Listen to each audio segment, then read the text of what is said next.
Cuman karena back then I was obese, terus dibecandain sama yang terima formulir gitu. Ini mau jadi foto model kalau segede kamu nggak akan bisa nih, gitu. Kurang ajar ya. Hi everyone, so welcome to another episode of Story Talk.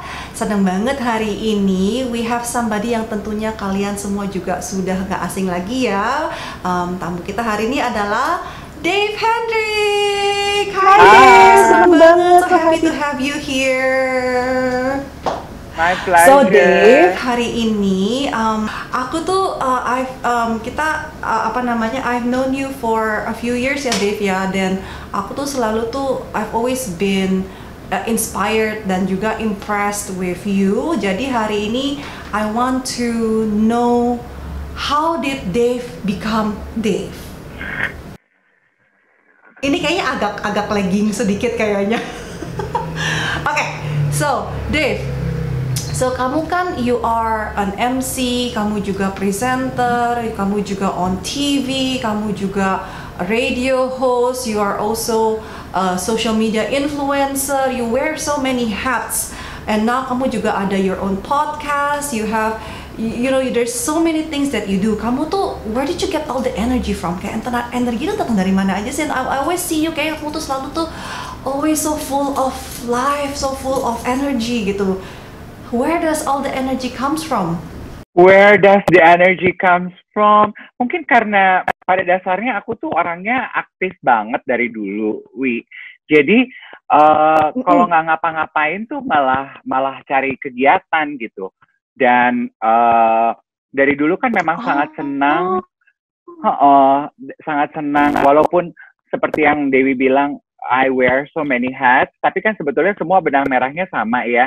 Sebagai penyiar, sebagai MC, punya YouTube, talk show, terus podcast, itu juga bentuknya talk show. Jadi kan sebetulnya benang merahnya semua masih public speaking.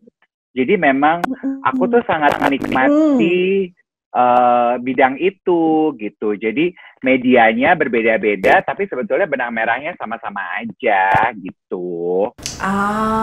I see. Nah, jadi kalau in terms of energinya itu, is it karena because of your passion di public speakingnya ini, or emang atau apa gitu, or is it emang dasarnya kamu senang getting busy atau gimana? Kayaknya sih because I'm passionate about it ya, karena aku tuh seneng ngerjainnya, jadi nggak rasa capek gitu. Plus pekerjaan aku tuh kan sebetulnya freelancer ya. Jadi nggak Monday to Friday, nggak fixed hour gitu. Jadi aku tuh selalu merasa bahwa Tuhan tuh atur agenda kerjaku tuh sempurna banget. Ada satu hari dalam seminggu sehari tuh ada yang hari aku harus ke radio siaran, nanti ada seminggu sekali harus rekaman podcast, seminggu sekali harus rekaman YouTube, ntar sebulan sekali. Aku kan juga nulis juga di majalah Bazar, sebulan sekali. I saw that. Nulis, terus wedding MC atau MC acara event itu kan biasanya sore ke malam gitu. Jadi semuanya tuh nggak tahu ya, kok kayaknya sinergi aja gitu. Orang pikir sibuk terus dong. Nggak selalu gitu. Aku tuh ada aja hari-harinya di mana aku nggak ngapa-ngapain, aku di rumah aja nganggur, me time, having some downtime, charging my energy gitu. I see. Nah, kalau misalkan boleh tahu, if you remember awal-awalnya banget, like kamu tuh, how did you get into this? How did you get into this career public speaking ini gitu? What makes you choose this lah mungkin? Ya, dulu tuh awalnya pengennya tuh ngelamarnya tuh jadi model, jadi cover boy di sebuah majalah remaja. Cuman karena back then I was obese, terus dibecandain sama yang terima formulir gitu. Ini mau jadi foto model kalau segede kamu nggak akan bisa nih, gitu, kurang ajar ya. Terus gue tuh orangnya nggak, gue tuh orangnya I love challenges. Terus aku tanya, jadi are you saying that I'm fat? Yes, you are. Kalau gitu, untuk jadi model itu berat badannya harus berapa? Harus normal. Normal tuh berapa? Terus dia hitungin, terus dia bilang, you need to lose 10 kgs. Gue gini, okay, give me 6 months, I'll come back with the body you want, and then you have to give me the job. Gue tuh orangnya agak gila memang. Jadi, jadi within those 6 months, aku diet, aku olahraga, jogging, lari pagi, pergi ke gym. Pokoknya I did my best. 6 bulan, aku berat badannya susut 10 kilo, sama aku ke dokter gizi sebetulnya. Wow. Jadi dipandu sama dokter gizi. Aku turun 10 kilo, terus gue balik lagi ke majalah itu, terus gue bilang, do you remember me? Of course not. Gue gini, gue yang 6 bulan lalu lu bilang gak bisa jadi model di majalah lo karena gue gendut. Gue bilang ini. Sekarang gue udah gak gendut. Terus kan mereka kan ketawa-ketawa gitu ya ngeliat. Terus? Gila nih anak sedeng banget nih gitu. Terus kan gue dasarnya emang badut kan.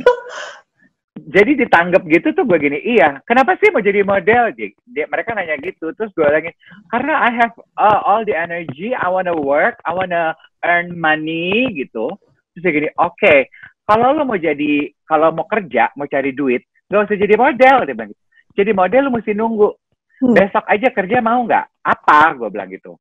Jadi hari itu, Faith mungkin ya, hari itu mereka tuh harusnya besokannya ada event, tapi MC-nya mereka itu sakit. Udah gitu nggak ada MC yang bisa gantiin. Wow. Yes. Serendipity. Oke. Terus mereka kan dari hasil ngobrol mereka tahu kalau gue bilang kalau gue sering MC di sekolah gitu. Kan lo bilang lo suka MC, jadi MC kita aja besok mau nggak lo? Gue gini, mau, dibayar berapa? Ingat nggak? Mata duitan. Oke. Terus. Terus dikasih tahu honornya, aku lupa ya 75.000 apa 125.000 gitu. Di puncak acaranya. Terus gue gini, oke, mau gue.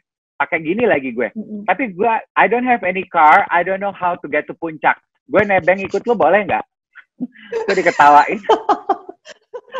Tapi akhirnya terjadi. Wow. Dan okay. That opportunity leads on to another. Acaranya sukses. They're happy about it. I'm happy doing it gitu. Terima honornya. Terus besok-besok mereka udah nawarin kerjaan ke gue tuh udah bukan sebagai model. Udahlah dia bilang dikasih dijabarin gitu sama mereka. Kalau jadi foto model itu honornya segini. Kalau lu nge-MC honornya segini. Kan lo mau cari duit kan, bukan mau cari popularitas. Gimana? Mau pilih kerjain yang mana? Begini. Ya udah gue nge-MC aja.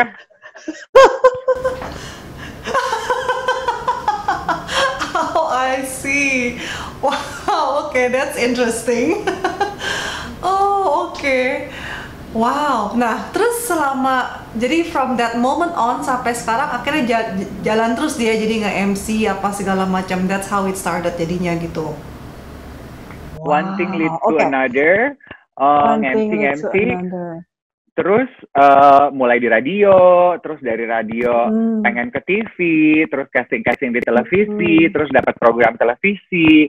Sebetulnya waktu aku di radio sih, kan waktu di majalah remaja itu professionally aku mulai terima honor lah ya dari pekerjaan MC. Dari MC di majalah itu, terus dapat tawaran siaran di radio. Nah, waktu siaran di radio itulah kayaknya titik paling menentukan, di mana akhirnya aku menentukan, this is going to be my career. This is not only a job, but this is a career I choose. Mau jadi public speaker gitu. Wow. Terus selama perjalanannya ini as a public speaker ini, I'm sure kan pasti namanya journey ada ups and downs, ada challenges, ada segala macam. So how has it been for you? Jadi kayak di saat-saat, di momen-momen yang kayak kita lagi down nih atau gimana gitu, how do you pull yourself back up lagi gitu? Banyak sih, apalagi maksudnya aku tuh menyadari bahwa I'm always been a different kind of human being kan. I believe every human being are unique. Tapi maksudnya dalam pandangan kacamata normatif orang itu kan, I'm very different, right? I'm very feminine. The way I dress, the way I present myself, it has always been different gitu. Jadi apalagi waktu awal karir ya, waktu baru pertama kali memperkenalkan diri di televisi, di radio gitu. Waktu pertama mulai tuh gue tuh selalu bilang sama bos gue tuh gini ya, lo nggak bisa ganti gue. Karena kalau lo mau ganti gue, I cannot change myself. This is the way I am. This is not a casing. Tapi software-nya tuh emang begini, Jack. Lo terima syukur, nggak terima ya udah gitu. Jadi the biggest challenge would be itu sebetulnya, bahwa apalagi kita kan di masyarakat timur yang apalagi waktu aku kan era 90-an ya, beda sama anak zaman sekarang. Kalau generasi sekarang kan uniqueness, individualism, inclusivity itu udah jamak gitu. Kalau zaman dulu kan lu beda dikit, lu aneh banget sih, lu nggak sama orang lain gitu, lu gila gitu. Kalau anak sekarang kan enggak ya. Jadi the biggest challenge tuh itu. Jadi saat momen-momen lagi, aduh should I go on gitu, aduh kok gue melihat perkembangan karir teman-teman gue lebih pesat dari gue, kok gue enggak gitu. Gue tuh I find strength in gue tuh percaya apapun yang kita lakukan, kalau kita lakukan sepenuh hati, pasti akan fruitful. Waktunya mungkin berbeda, ada yang cepat, ada yang enggak. Ya mungkin gue tuh tipe benih yang ditanam, pohonnya lama numbuhnya gitu. Tapi begitu dia numbuh, dia akan jadi kuat dan bertahan lama gitu. Jadi itu aja sih kekuatan diri gue gitu. Plus juga karena I love doing it, I feel so alive when I'm doing it gitu. I don't want to let it go just because people tell me I cannot gitu, or because they say you're different gitu. I don't want to live my life through your perception. I want to live my life the way I see it fit. I feel alive doing it. Why should it be any different for me gitu? Itu yang disebutnya rules ya, bullshit rules. No. So everyone has all these rules, banyak banget, harus begini. They have all these rules, soalnya semuanya cuma BS doang. So I love it, Dave. Jadi you stay true to yourself. Kayak gue tuh gini, kayak kamu tuh be your authentic self aja. Kamu you're not trying to be someone else. Enggak, ini kayak this is me. Dan kamu tuh kayak you embrace it gitu. Jadi and because like you said, because of your passion dan segala macam, dan you also believe that pasti akan berbuah, and of course tentunya sekarang berbuah banget ya. So that's amazing. Nah, kalau misalkan dari segi inspiration gitu, ada gak sih, do you have someone yang yang inspire lu banget gitu? Kalau ditanya orang yang inspire me, aku tuh sebetulnya nggak punya idola, kesian ya, karena I grew up, kan kita tuh biasanya kan mencari idola, mulai mengidolakan orang lain itu kan teenage life kan. Nah, aku tuh dibesarkan oleh kakek nenekku, and they are very Christian Orthodox in terms of religion. Jadi aku tuh nggak punya attachment dengan pop culture. Jadi penyanyi, bintang film, itu gue nggak kenal. Karena buat kakek nenek gue, kalau mau ngedengerin lagu gereja dong. Gimana tuh? Jadi gue tuh nggak punya idola, nggak mengidolakan siapa-siapa gitu. Tapi setelah menjadi manusia dewasa, bisa mengambil keputusan sendiri, of course, aku punya beberapa panutan lah ya dalam bidang public speaking. Seperti I love Anderson Cooper, I love Oprah Winfrey, aku suka Ellen DeGeneres, persona-persona panggung yang punya kepribadian kuat gitu, dan longevity perjalanan karirnya tuh panjang-panjang. I also love Wendy Williams because she's so funny. Kayak gitu sih. Ada gak spesifik experiences lain aside from yang tadi udah diceritain yang shape you to be who you are today? Mungkin sebetulnya I have to say pengalaman kerja di radio ya, karena aku kerja di radio pertama aku itu adalah pengalaman pertama bekerja dalam struktur organisasi, kerja di kantor gitu, yang harus berinteraksi sama orang lain, benar gitu. Dan itu tuh umur 20-an, jadi itu kan proses pencarian identitas banget kan gitu. Ya ada masa-masanya gue tuh mempertanyakan, ada masanya I remember, ada masanya gue tuh bingung gitu, should I continue with my study, gue kerja kantoran aja, gue nggak usah jadi penyiar aja, atau apa ya Nek gitu, aduh gue mau ngapain sih sebenarnya gitu. Nah gue inget banget bos gue waktu itu tuh bilang, when you are in doubt, wanting to decide something on a cross path of your life gitu, screw everybody else, just ask yourself what do you wanna do in your life. Kalau lo nggak mikirin orang tua lo nggak mikirin lingkungan lo nggak mikirin keluarga lo, teman-teman lo, you are living your life only for yourself. Apa yang mau lo kerjain? Saat itu apa tuh? Mikir, Oke, kalau gitu siaran radio waktu itu. Gue tetap mau siaran radio. Gue mau kerja di atas panggung. Gue nggak mau kerja di kantor. Gitu. Jadi menurut aku pengalaman aku di radio itu yang paling membentuk karakter aku ya. Banyak pelajaran-pelajaran hidup yang aku pelajari dari kerja di radio pertama itu. I see. Kalau misalkan dari segi sekarang, maybe dari timeline yang sekarang sampai ke masa depan, ada gak sih kayak some sort of mungkin idea atau vision lah gitu, Dave versi 2.0 atau Dave yang versi yang kamu mau tuh seperti apa sih? Ada gak? Is there such a thing? Nah, itu dia ya. Ya adalah pasti. Ditanya gini kan pasti, ya kita kan manusia pasti punya rencana ya, suka mikir-mikir gitu. Apalagi aku tuh orangnya kan sangat, I'm very introverted kan, Wi. Dan aku tuh kan orangnya, You I enjoy. are? Yes. What? Kerjanya di atas How can that panggung. be? Ya, kerjanya di atas panggung, tapi orangnya introvert ya. How? Gimana caranya? Sebetulnya Hey. I recharge my energy by being alone. Ini muka shock. Semua orang kaget kalau aku kasih tahu itu. Oh. Kalau orang extrovert kan mereka tuh dapat energi dari berinteraksi sama orang lain kan.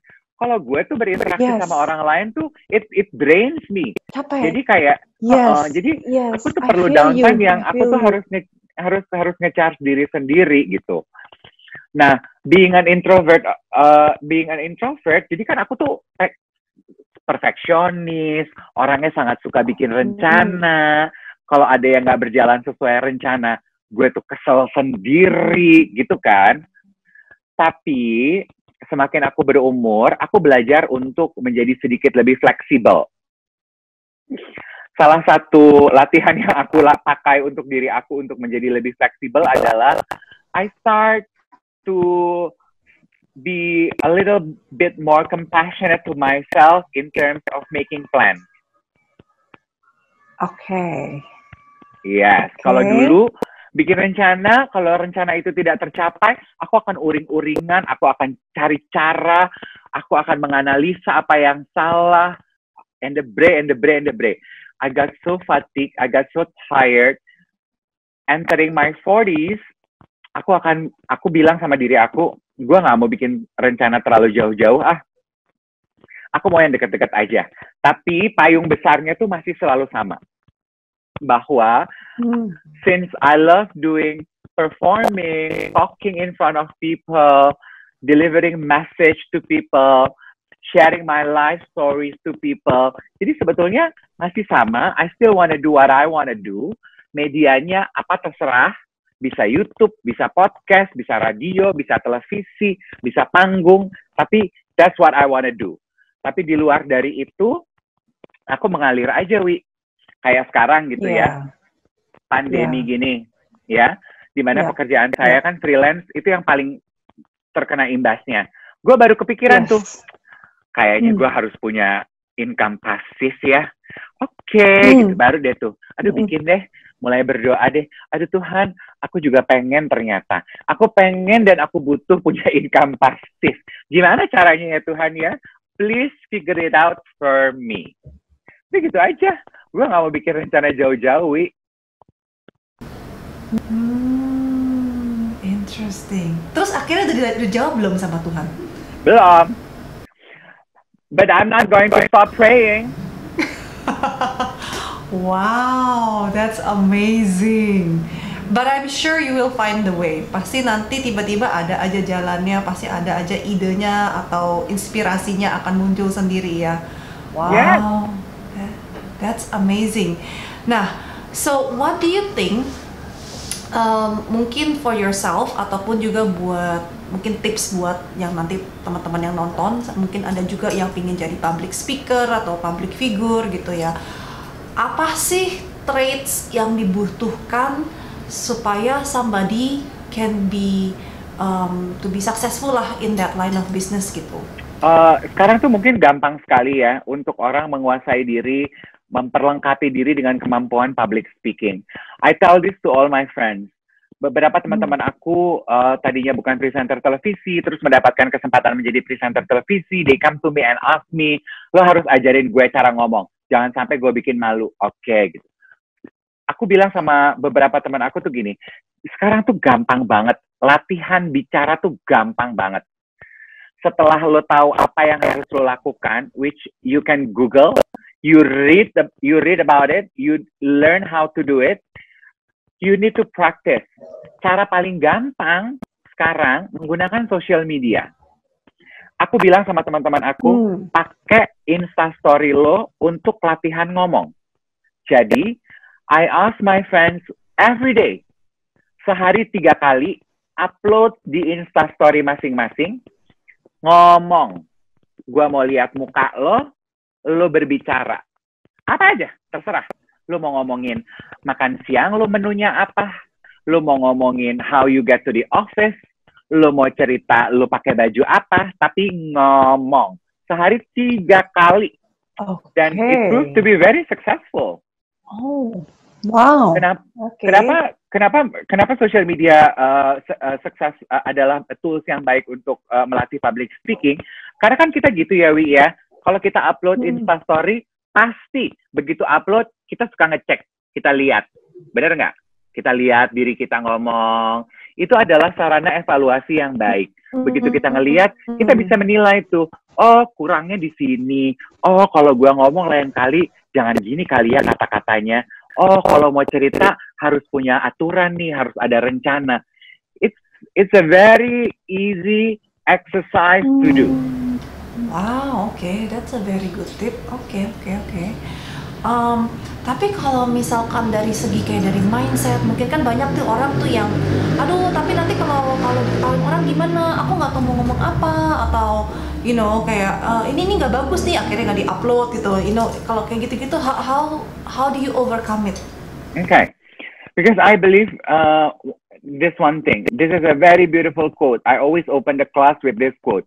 Good public speakers are made. They are not born. Yes. Makanya orang tuh suka mispersepsinya adalah, aduh kamu sih lahirnya bawel. Enak ya kalau orang cerewet bisa jadi MC yang profesional. Aduh kamu mah emang ekstrovert, makanya di atas panggung cerewet. Enggak juga. I am a living proof. Gue ini introvert, tapi gue melatih diri gue untuk di atas panggung kelihatan ekstrovert. Yang introvert bisa jadi ekstrovert, yang nggak cerewet bisa jadi cerewet, asal tahu caranya. Jadi kuncinya adalah melatih diri ya. To become that. Wow. Nah, kalau begitu for someone yang to stay relevan lah, maksudnya kan banyak, like you said tadi, ada beberapa orang yang mungkin at some point dia sempat terkenal, tapi at some point mungkin udah nggak relevan lagi. Tapi yang idola-idola, the ones that you inspire itu kan mereka bisa stay lama tuh gitu kan. Nah, how does anyone bisa, or even yourself juga gitu, how do someone maintain presence-nya itu dan maintain that thing, that apa sih, relevansinya itu loh bisa lama gitu. Itu caranya gimana sih gitu? I think if you ask me that question based on my experience, I would have to say flexibility. Itu sebabnya aku melatih diri. Yes, aku melatih diri aku juga untuk tidak serigid dulu, nggak sekaku dulu. Harus belajar untuk lebih fleksibel gitu. Kayak dulu gitu ya. Dulu aku inget banget Marcel penyanyi itu. Ini 8 tahun lalu. He came to me at an event. He came to me, dia cerita, Dave, you are very insightful. You have to make your own podcast. 8 tahun lalu. Gue nggak kenal kali. Teknologi itu it's not my forte, Wi.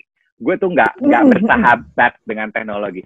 Jadi gue cuma gini, iya, dengar podcast gue iya aja. Tapi nggak gue kerjain juga, karena buat gue, ngapain? Orang gue masih sibuk MC, masih sibuk syuting, iya dong. Terus 5 tahun kemudian, 5 tahun on a different event, 5 tahun berikutnya, aku ketemu orang, terus dia bilang gini, oh my God, gitu. You have to make your own YouTube channel. Hah? Buat apa? Ngapain? Aduh, repot malas Siapa sih yang nonton YouTube? Aduh, ngapain gitu? Nonton TV aja kali, ngapain nonton YouTube gitu. Terus Twitter hadir. Terus teman-teman aku, aduh, oh my God. Lu kan suka komentar-komentarnya suka nyebelin tuh ya. Lu harus bikin Twitter. Kenapa? Gue bilang, nggak mau gue bikinin. Coba. Terus hadir Instagram. Coba gitu. Akhirnya aku merasa bahwa if you want to still work, if you want to stay relevant, if you want to stay relatable, you need to be flexible. Kita kan semakin tua itu kita udah nggak, we are not the trendsetter anymore. Trendsetter tuh anak-anak muda kan, we have to follow the trend. Anak muda adanya di mana? Dan aku nggak nyesel sekalipun keputusan aku bikin sosial media, ikut bikin konten, walaupun awalnya tuh dipaksa teman-teman aku ya. Tapi gue sadar diri, maksudnya gini, aku tuh nggak membanding. Oke, gue punya YouTube. Oke, awal bikin YouTube program fashion. Penontonnya nggak banyak, gue nggak peduli. Dan gue nggak membandingkan diri sama YouTuber-YouTuber lain. Lah orang mereka umurnya 20-an, lah gue udah 40, Nek. Gue nggak mungkin bersaing sama dia kali. Gitu. Ya kan? But that doesn't stop me from making content and enjoying myself. Sama seperti bikin podcast gitu. Podcast tuh aku baru bikin tahun ini. Waktu pertama kali disuruh bikin podcast, aku gini, aduh, apaan sih, nggak mau ngapain gue di podcast gitu. Tapi karena diwajibkan dan teman-teman gue semangat ngerjain, ya udah bikin gitu. Nah, puji Tuhan dia mendapatkan respons yang positif, which is I'm very happy about it. Tapi I don't compare myself to other Indonesian podcaster yang pendengarnya itu dalam hitungan upload beberapa hari bisa 5 miliar. 5 miliar tuh podcast gue tuh 3 hari 1.000 orang. Yang lain tuh 5 miliar, kan jauh banget dong. But I don't compare myself to them. And I still enjoy doing it. Aku tuh sekarang kan kita lagi membahas how to be relatable, how to be stuff like that. Just follow the wave, enjoy what you're doing and what you're presenting and making content. Karena menurut aku ya, lo nggak bisa bandingin diri lo sama anak-anak umur 20-30. Sadar diri aja, Jack, gitu. Dan iya kan, maksudnya sekarang kan semua gila-gila jumlah follower, gila-gila jumlah like. Kalau podcast tuh gila-gila jumlah streams, YouTube gila-gila jumlah view sama subscriber. For me, screw that. I just want to make good content. Jumlah likes kek, follower kek, apa kek, it's just a bonus for me. Just keep on making good content that I enjoy. I'm sure people will find its way to enjoy what you're making too. I love it. Gitu. I love it. Yeah, I love it. Wow. Oke.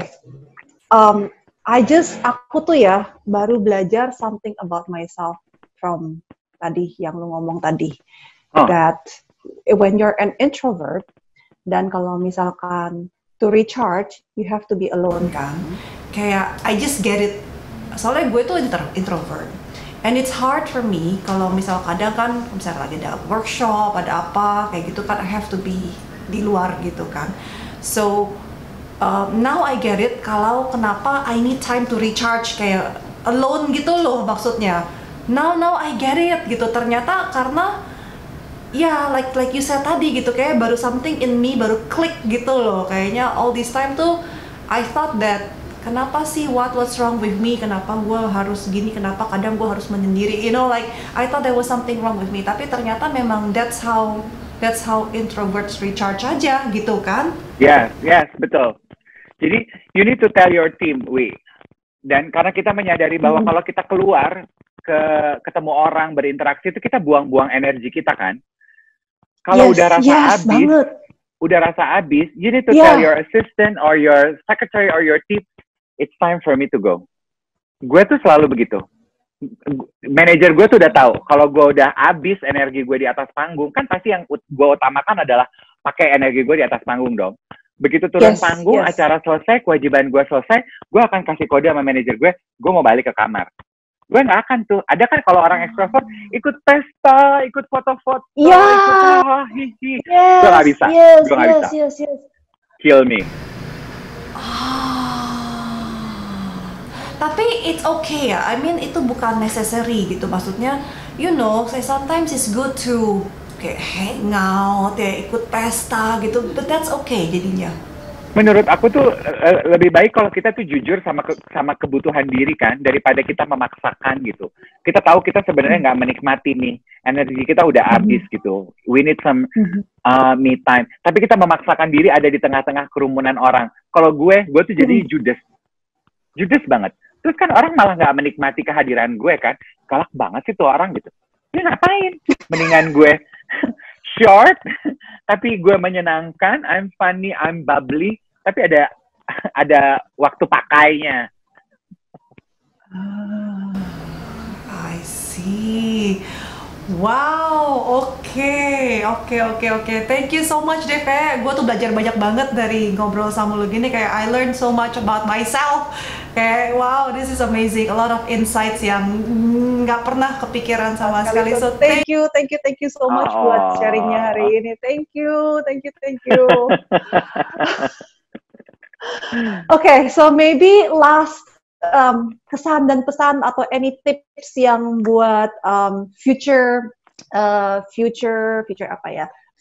orang yang ingin menjadi public speaker gitu, any last tips from you?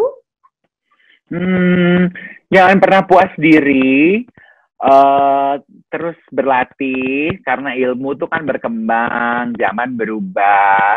Public speaking itu kan bagian dari kebudayaan. Nah, budaya itu kan erat dekat hubungannya dengan kehidupan sehari-hari. Kehidupan sehari-hari manusia kan berubah kan, nggak statis. Jadi juga gaya tuh berubah-berubah in terms of public speaking. Jadi harus fleksibel, mengikuti perkembangan perubahan zaman, begitu loh, biar tetap laku dan dipakai dan menyenangkan untuk banyak orang. I see. Okay. Thank you so much. Senang banget hari ini. Thank you ya. So okay guys, thank you so much. Ini sudah dapat lots of insights dari Dave. I hope you guys enjoy it also. So I'll catch you in the next episode with our guest star. Bye bye.